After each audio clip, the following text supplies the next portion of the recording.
I want you to close your eyes for a second. Yeah. Seriously, just for a moment. Imagine you are standing in a cramped, sweaty concert hall.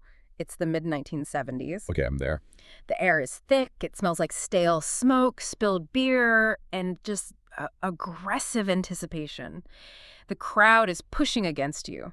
On stage, four guys in leather jackets and torn jeans are playing their instruments faster and louder than you thought humanly possible. It's the Ramones. It is the Ramones. And over this absolute wall of noise, Joey Ramone is shouting these lyrics. Take my hand, please help me, man, because I'm looking for something to believe in, and I don't know where to start. It's such a visceral image. That honestly, that specific lyric, looking for something to believe in and not knowing where to start, that isn't just, teenage angst. That isn't just a punk rock anthem. That is actually the fundamental starting point of political science. Which is exactly why we are starting there today, because I have a feeling a lot of you listening right now have felt that exact same way, maybe not at a punk show, but just in life. Oh, for sure. You look at the news, you scroll through your feed, and it's just noise.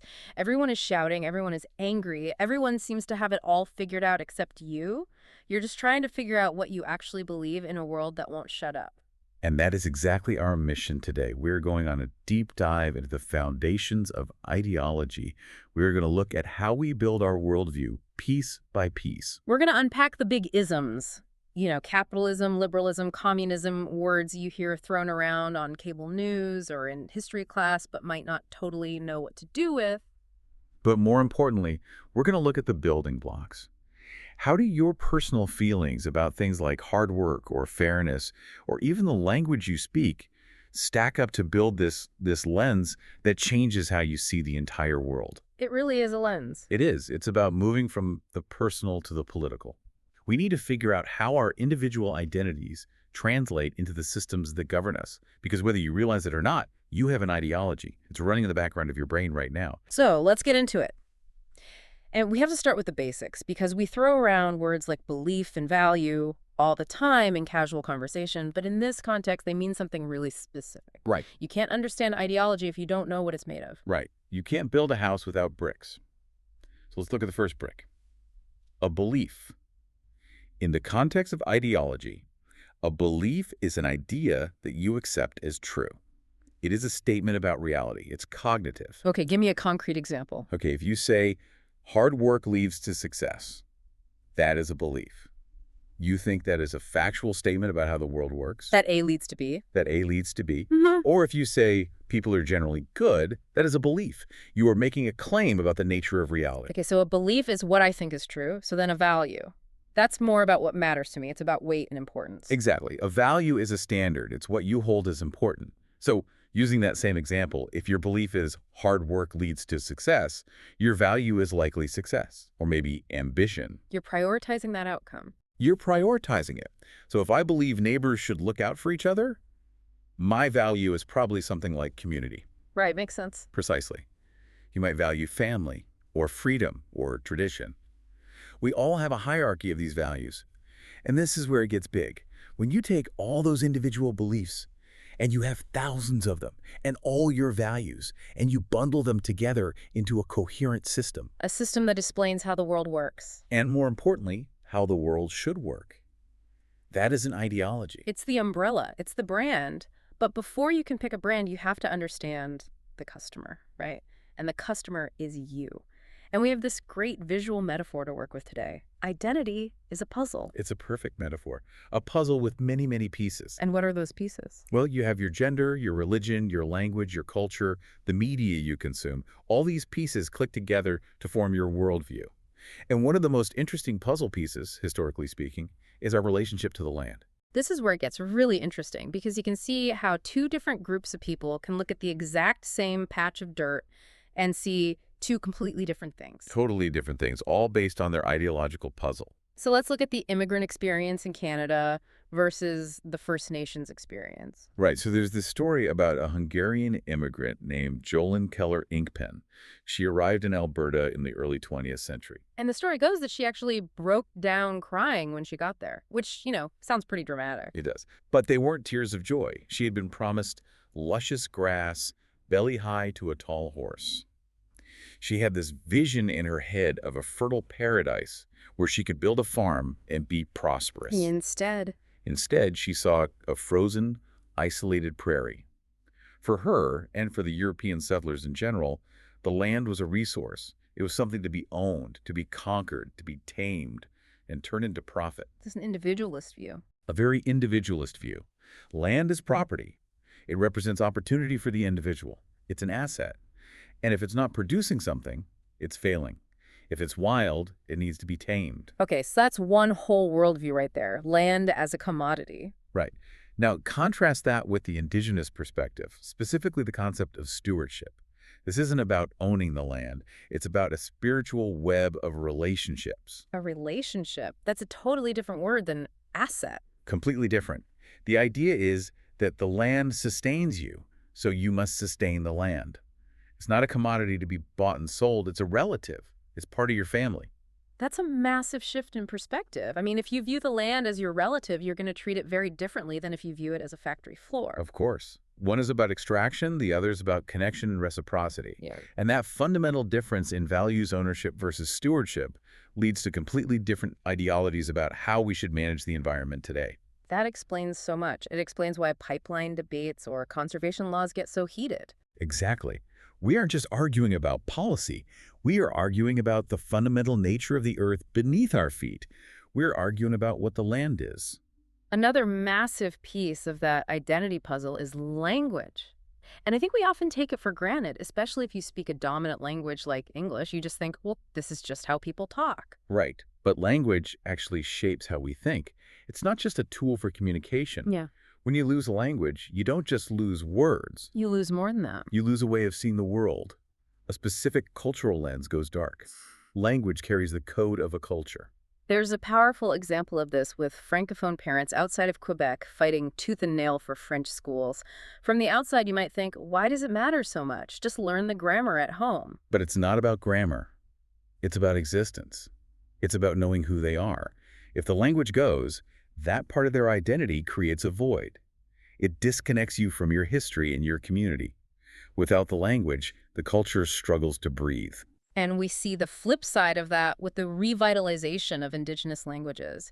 There's this great story about the Katladich First Nation Children's Center. They started teaching the children South Slavey, their traditional language. And they also taught them the traditional rules of the drum. Right. And what happened? The change was instant. The teachers noted that the kids became calmer, more confident.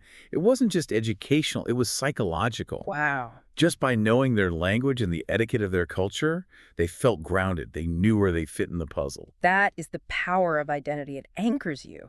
And once you have that anchor, you start looking outward at society. And that brings us to the main event, the heavyweight title fight of political science. The spectrum between individualism and collectivism. This is the big divide. Almost every political argument you have at the dinner table comes down to this. In one corner, we have individualism. This is the I. Individualism values self-reliance, personal achievement, and private property.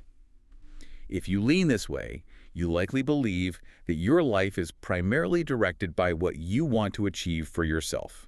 You are the primary unit of society.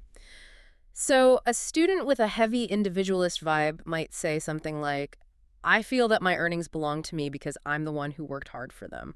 Perfect example. It's the idea that you are the captain of your own ship. If the ship sinks, that's on you. If it sails, you get the glory. It's about autonomy. And in the other corner, we have collectivism. This is the we. This side values cooperation, the sharing of wealth, and prioritizing the group's welfare over the individual. So that same student, if they were a collectivist, might say, I feel society is only as strong as its weakest link. Or, I think the wealthy should share their money to fix society's problems because we are all in this together. Now, here's the catch, and this is so crucial because people get this wrong all the time. Almost nobody is 100% one or the other. We aren't robots. We don't live on the poles. Exactly. We live in the middle. Right. You might be a total individualist when it comes to your money, don't touch my paycheck. But a total collectivist when it comes to your sports team or your family, where you'd sacrifice anything for the group. We call this the gray area. And ignoring the gray area is dangerous. Do you remember what President George W. Bush said after the 9/11 attack? Oh, yeah. You're either with us or against us. Exactly. That is a binary worldview. It's black and white. It forces a choice between two extremes, and it wipes out the middle ground. But most of real life and most of politics happens in that middle. Most of us are walking contradictions. We want lower taxes, that's an individualist value, but we also want free healthcare and good roads, which are collectivist values. We want to be left alone, but we also want a safety net if we fall. It's messy. It is. So we're all walking this tightrope between the I and the we. And once you've got your balance on that tightrope, you start to subscribe to an ideology. And we can break this down really well by suggesting that every major ideology, like a brand of thinking, answers 4 big questions. I like this framework. It's like a litmus test. If you meet a new ideology, you just ask it these 4 questions to see what it's made of. Think of these as the 4 pillars. The first one is interpretations of history. History is written by the victors. Right. It's more than just who wins. It's about the story we tell ourselves about our past to justify our present.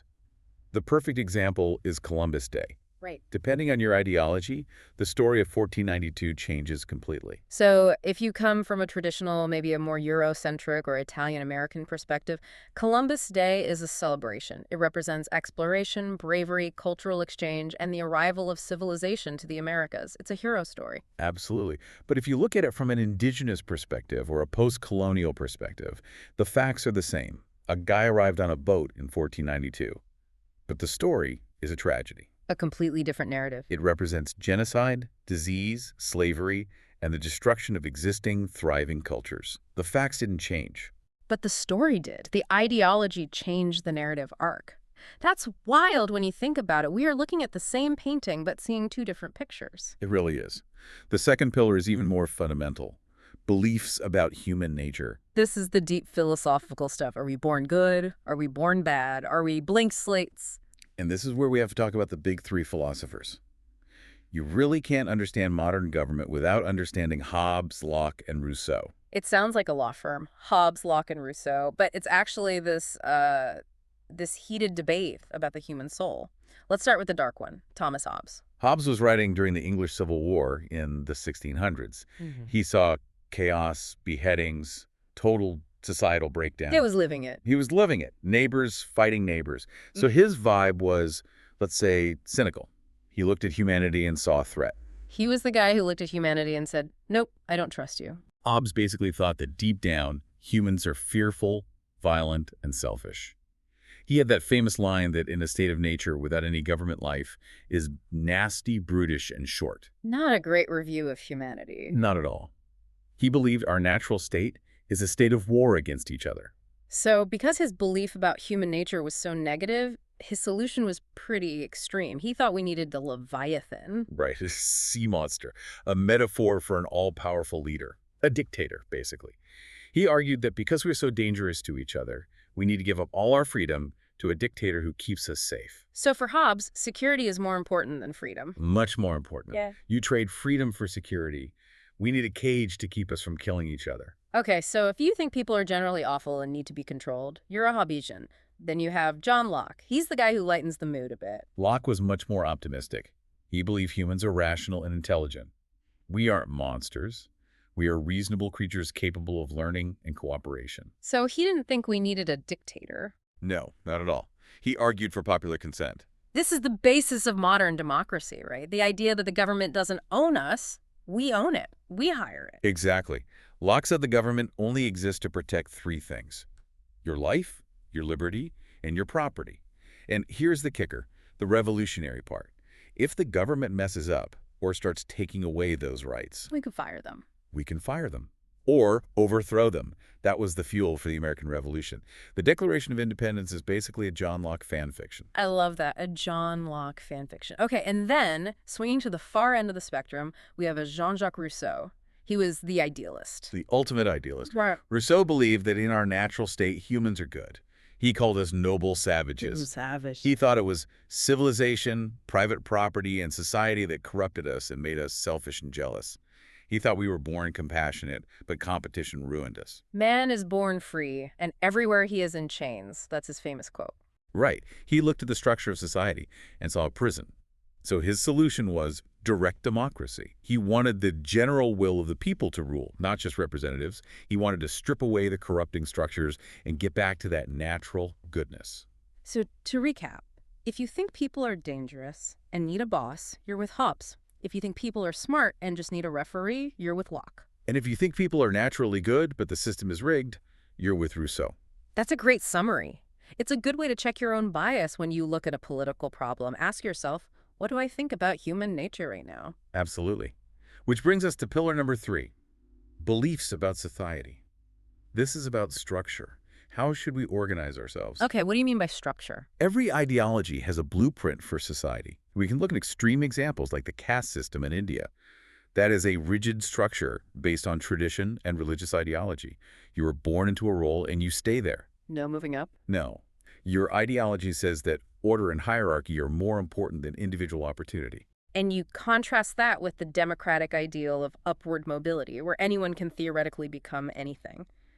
But even in our society, we have debates about structure. Look at smoking bans. That's a perfect example of a structural clash. I remember when you could smoke in restaurants. The smoking section, which was just the section next to the non-smoking section with no wall. It was ridiculous. It was. When the government moved to ban that, it was a clash of values.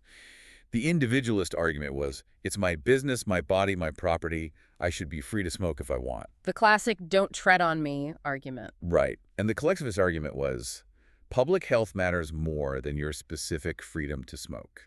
Secondhand smoke hurts the group, hurts the employees. And the collectivists won that round. They did. We restructured society to prioritize the group's health over the individual's habit. That is ideology in action. Every law is basically an answer to how should society work. Okay, so that leads to the fourth and final pillar, visions of the future. Every ideology is trying to take us somewhere. They have a goal. They all have a destination. And some of those visions are pretty out there. Karl Marx, the father of communism, had this utopian vision.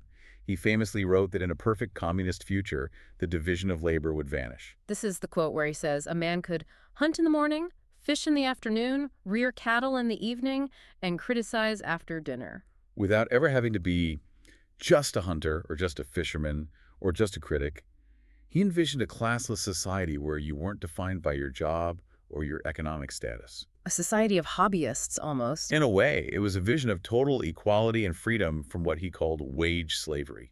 And whether you think that's a beautiful dream or an impossible nightmare depends entirely on your ideology. Precisely. If you value individualism and competition, Marx's vision sounds horrifying. It sounds like a loss of drive and reward.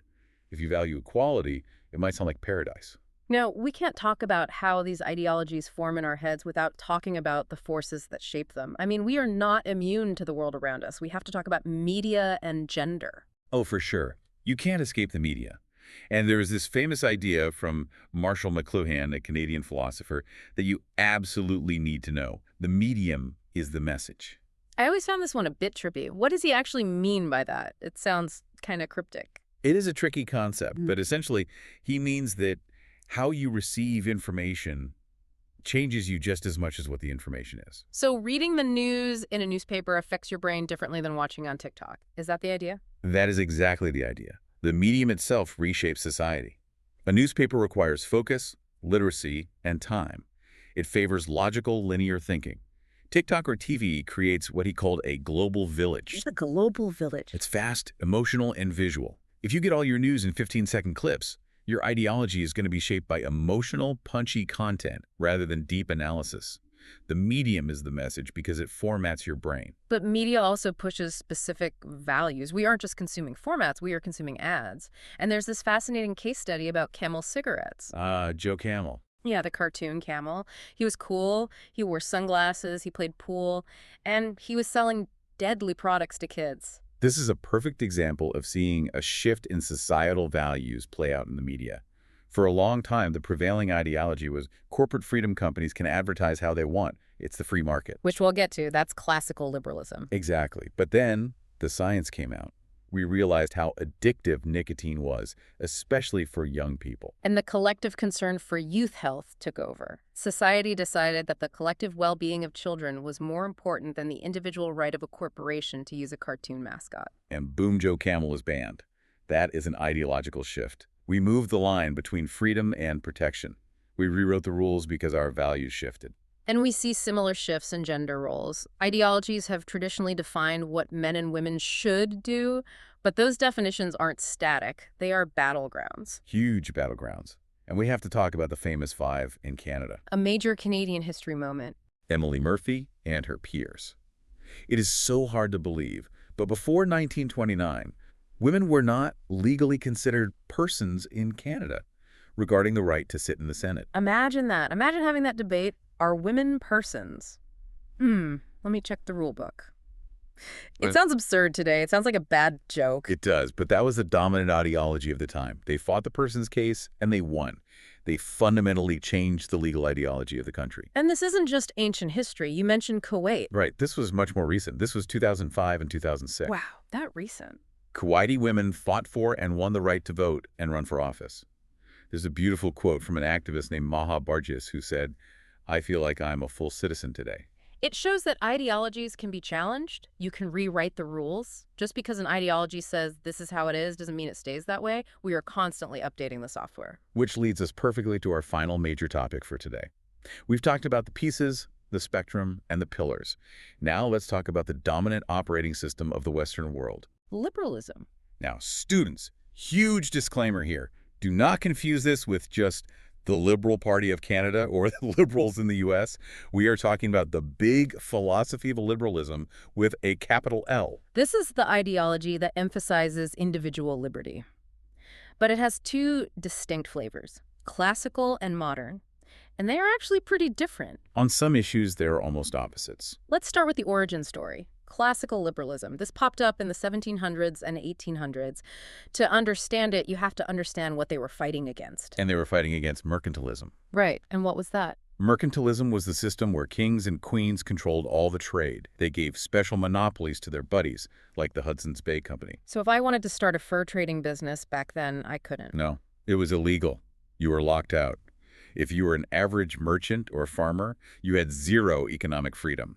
The king took his slice and the monopolist took the rest. You were a pawn in the king's economy. So classical liberalism was a reaction to that. They were like, get the government out of my business. That's the simplest way to put it. They wanted the government to step back.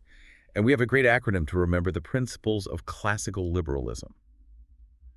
PRICES. Okay, let's break that down. P is for private property. It's mine, not the king's. R is for rule of law. Everyone follows the same rules, even the government.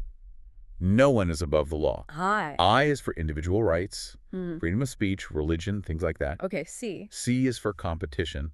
Let businesses fight it out, and the best one wins. No more monopolies. E is for economic freedom. I can buy and sell what I want to whom I want. And finally, S. S is for self-interest. The idea from Adam Smith is that if everyone acts in their own self-interest, society as a whole benefits. The invisible hand. So the whole vibe was laissez-faire. Right. French for leave us alone or let the market decide. And for a while, this created incredible wealth. It sparked the Industrial Revolution. Factories went up. Production skyrocketed. Sure. And there's always a but in history. There was a catch. A huge catch. The catch was that while it created wealth, it also created massive, massive inequality. Because there were no rules, factory owners could do whatever they wanted. And they did. They did. You had owners getting filthy rich and workers, including children, working 16-hour days in dangerous conditions, losing fingers in machines, and starving in the slums. So people started looking at classical liberalism and saying, hey, I'm technically free to do what I want, but I'm starving to death and my kid is working in a coal mine. That doesn't feel like freedom. Exactly. They realized that total non-interference from the government allowed the strong to crush the weak. And that is where modern liberalism comes in. It was an update to the software. Liberalism 2.0. Ideally.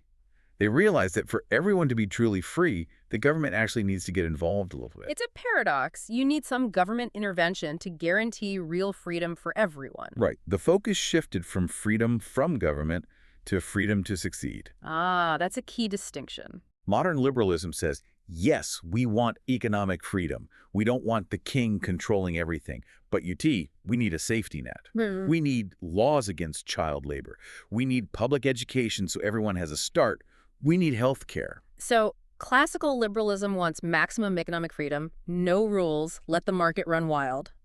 Modern liberalism wants some regulation to ensure fairness and equality of opportunity. And that tension, that tug of war between those two versions of liberalism is basically the story of our politics today. When people argue about minimum wage or universal health care or environmental regulations, They're arguing between a classical liberal view and a modern liberal view. that's usually what it boils down to. A classical view of leave the market alone and a modern view of intervene to make it fair. It's all the same family tree, just different branches. Exactly. And understanding that distinction helps you understand the news. When you hear a politician speak, ask yourself, are they sounding classical or modern right now? So let's bring it all back home. We have covered a massive amount of ground today. We really have. We started with the Ramones and that universal, visceral search for belief. We looked at how our identity, our puzzle pieces of land, language, and culture, shapes our worldview. We walked the line between the I of individualism and the we of collectivism, and we warned you about the danger of getting stuck in the binary. The real world is in the gray area. We broke down the 4 pillars of ideology: history, human nature, society, and the future. We saw how Hobbes, Locke, and Rousseau are still having a debate inside our heads about whether we are good or bad. We saw how media and gender roles shift our ideological landscape, from Joe Camel to the famous Five. And finally, we traced the evolution of liberalism from the hands-off approach of the classical era to the helping hand approach of the modern era. It is a lot to take in. But the goal here isn't just to memorize definitions for a test. It is to understand why you think the way you do. It's about self-awareness. Before we let you go, though, we have to do a quick check. We need to make sure this stuck. I got 3 questions for you. Let's see how you do. Question 1. If you believe that humans are naturally fearful, dangerous, and selfish, and that we need a strong, powerful leader to keep us in line to prevent chaos, which philosopher are you agreeing with? Hobbes, Locke, or Rousseau? Think about the nasty, brutish, and short guy. The pessimist. It's Hobbes. Correct. Question 2. Which side of the spectrum prioritizes the group's well-being over the individual's freedom? Individualism or collectivism? That's the we team. If you think society is only as strong as the weakest link, you are leaning towards collectivism. Perfect. And finally, question 3. True or false? Classical liberalism supports heavy government regulation and social programs. Think about the merchants fighting the king. Did they want more rules? No, that is false. They wanted the government to leave them alone. Laissez-faire. Well done. You passed. Now, we want to leave you with one final thought. There is a cartoon we looked at that really stuck with me. It's a simple drawing of a little boy sitting on his bed talking to his mom. And he looks up and says, Mom, I understand how I was born. I want to know why. That hits deep. Your biology determines how you exist. You breathe, you eat, you sleep. That's the mechanics. But your ideology, that determines why. It gives you your purpose. It tells you what is right, what is wrong, and where you're going. So the question for you to take out of the classroom and into the world is simply this. You have the biology down, but which beliefs are you using to build your why?